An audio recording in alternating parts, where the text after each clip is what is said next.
Minasan, konnichiwa, ketemu lagi sama Kak Bias di mata kuliah komunikasi interpersonal. Di pertemuan 5 kali ini kita akan bahas mengenai emosi. Nah lo, kenapa kita harus bahas emosi? Selalu diingat dalam komunikasi interpersonal, emosi menjadi salah satu hal yang bisa jadi itu mempengaruhi proses komunikasi kita. Ketika kita lagi ngobrol sama satu orang, posisi emosi kita lagi marah, posisi emosi kita lagi sedih, kita lagi seneng, itu bisa mempengaruhi hubungan, bisa mempengaruhi proses komunikasinya juga, dan bahkan bisa mempengaruhi perkembangan hubungan satu sama lain ya, antara kita dengan lawan bicara kita. Nah, definisi mengenai komunikasi, kemudian bagaimana komunikasi itu bisa dikeluarkan, apa yang bisa mempengaruhi emosi dan lain sebagainya, itu ada di dalam buku. Silakan teman-teman baca dulu ya. Sebaiknya baca dulu sebelum melihat video ini, karena yang saya jelaskan di video kali ini adalah mengenai pengaruh apa saja yang bisa hal apa saja yang bisa mempengaruhi ekspresi emosi kita gitu. Nah, yang pertama yang bisa mempengaruhi ekspresi emosi kita adalah personality atau personalitas kita. Nah, teman-teman misalnya ada yang mungkin udah tahu nih personalitasnya masing-masing kayak gimana. Misalnya, oh gue mah orangnya optimis gitu kan. Atau oh kalau gue mah orangnya sangat open, gue tuh orangnya easy going. Atau ada juga justru malah gue orangnya pemalu, gue orangnya sangat introvert, gue orangnya maunya sendirian aja, nggak sosial dan lain sebagainya. Nah, beda personalitas, beda juga cara kita mengekspresikan emosi kita. Jadi teman-teman juga harus paham, orang ada yang ketika happy dia bisa teriak sana sini gitu ya, wah seneng banget gue, gila apa segala macam.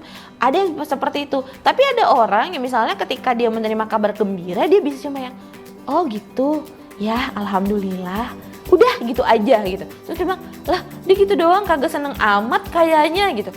Padahal mungkin dia ketika di luar dia tidak bisa mengekspresikan dengan lepas, dengan bebas.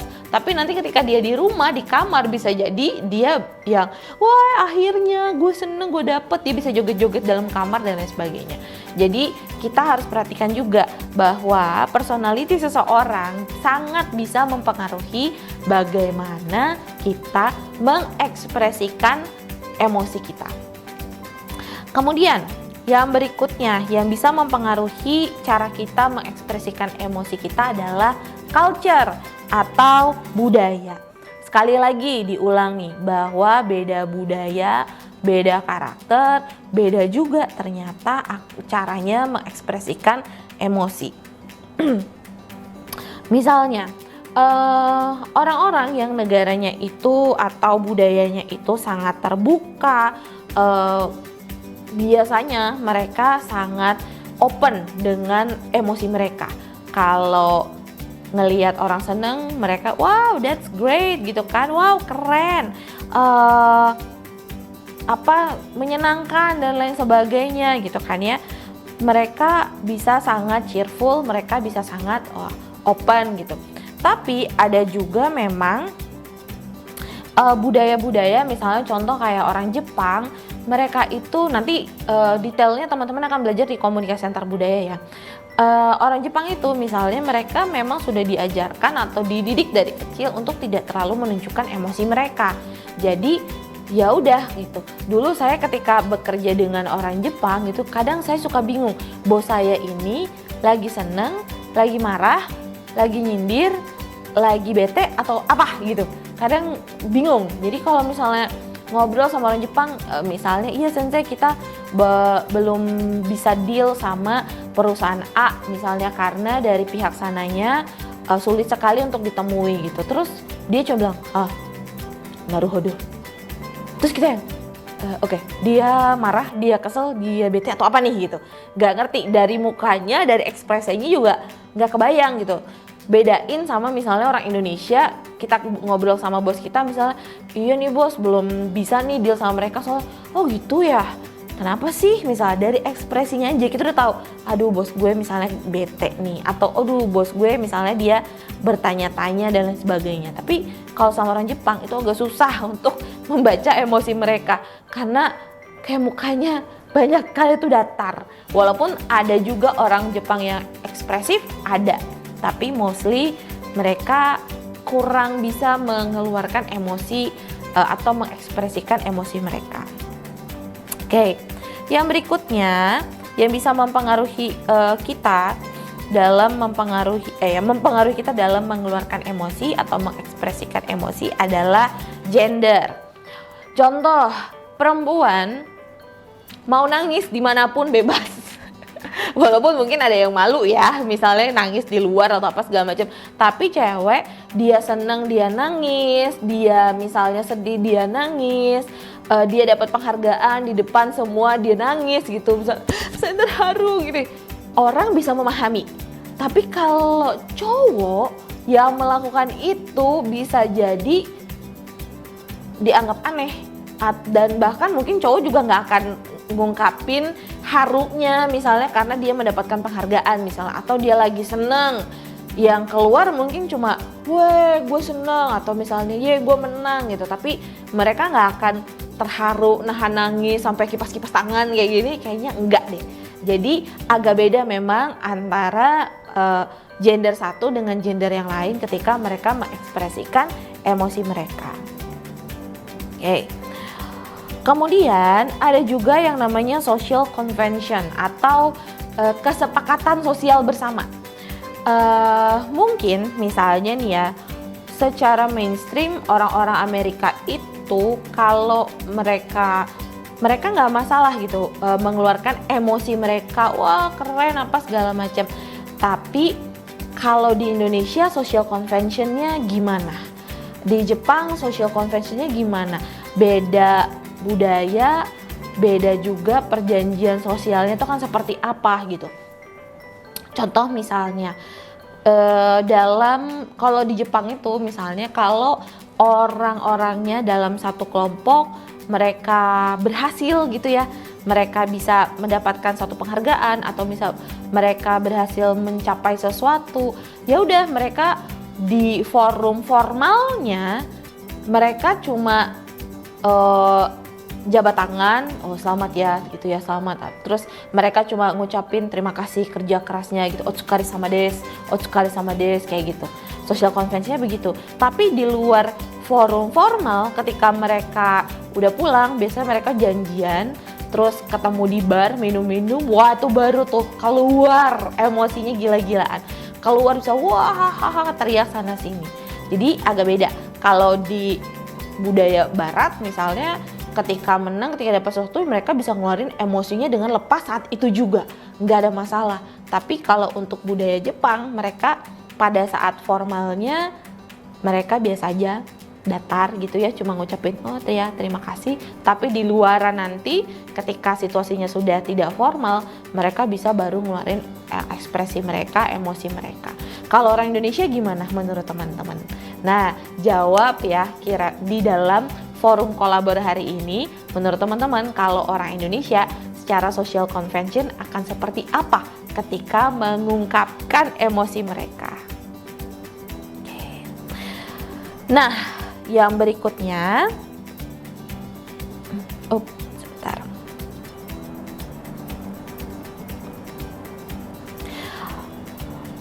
Nah, yang berikutnya ada satu hal juga yang bisa mempengaruhi ekspresi kita dalam beremosi, yaitu adalah sosial media. Kita udah belajar di pertemuan 2 bagaimana sosial media itu sekarang udah jadi bagian dalam kehidupan kita. Sosial media itu mempengaruhi kita dalam banyak hal.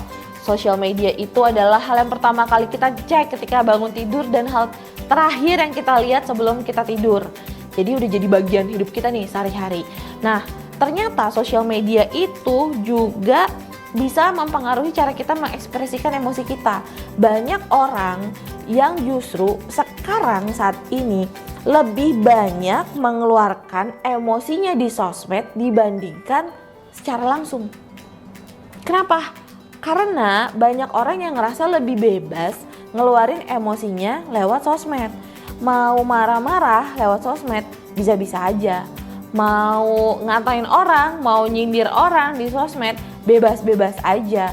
Apalagi sekarang buat kita bikin fake account atau bikin second account itu kan gampang banget ya. Dan orang lain semakin kita anonim di sosmed, semakin bisa kita mengeluarkan emosi kita. Jadi ini kita juga harus hati-hati. Di pertemuan 2 saya udah bilang sama teman-teman bahwa sosial media itu punya 2 mata pisau. Bisa mata pisaunya bisa baik ya, bisa meningkatkan hubungan kita dengan orang lain, tapi juga bisa merusak hubungan kita dengan orang lain.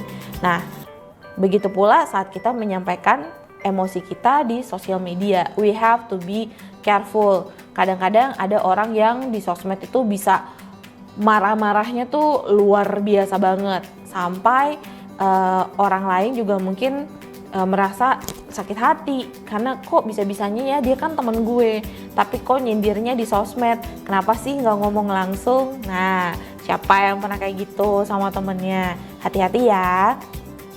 Nah, yang berikutnya yang harus kita perhatikan juga ya, atau yang bisa mempengaruhi kita bagaimana kita mengekspresikan emosi kita adalah emotional contagion, atau apa sih kalau bahasa kita tuh ketularan. Jadi kita ketularan emosi orang lain. Pernah nggak sih teman-teman misalnya lagi dicurhatin nih sama temennya, tahu nggak sih gue diselingkuhin sama pacar gue misalnya, dia tuh gini, terus kita yang sebenarnya nggak deket sama pacarnya ikutan marah, ikutan sebel, ketika ketemu sama tuh cowok misalnya ikutan ngebetein gitu. Itu yang namanya emotional contagion. Kalau kita udah ketularan emosi, kita juga bisa ngerasain emosi yang sama yang dirasain sama teman kita. Ketika teman kita lagi nangis, sedih gitu, kita ngedengerin juga ikut sedih, kita bisa loh ya kan ngerasain sampai ikutan nangis bareng, terutama cewek ya. Kalau cowok mungkin misalnya ketika temennya, wah bro gue berhasil nih dapetin dia, gue jadian sama dia, terus temennya juga wah selamat ya bro gue ikut seneng, bisa ikutan kebawa emosi senengnya, kita bisa ikutan kebawa emosi sedih, marah dan lain sebagainya. Nah, yang harus kita perhatikan saat ini adalah teman-teman hati-hati dengan emosi orang lain yang ditularkan lewat sosial media. Nah, itu ya. Jadi bukan cuma sekedar sosial media itu bisa mengekspresikan emosi kita, kita bisa melihat ekspresi mereka, tapi ekspresi orang di sosial media itu bisa ikut nular juga loh ke kita. Jadi tolong teman-teman juga hati-hati kalau membaca sesuatu di sosial media, emosinya dijaga, emosinya ditahan, jangan sampai ke-trigger. Karena belum tentu, ingat sekali lagi, belum tentu apa yang dia alami itu sama dengan apa yang kita alami. Belum tentu kita punya hak yang sama untuk merasakan emosi yang sama gitu ya. Jadi hati-hati ketularan emosi yang disebarkan lewat sosial media.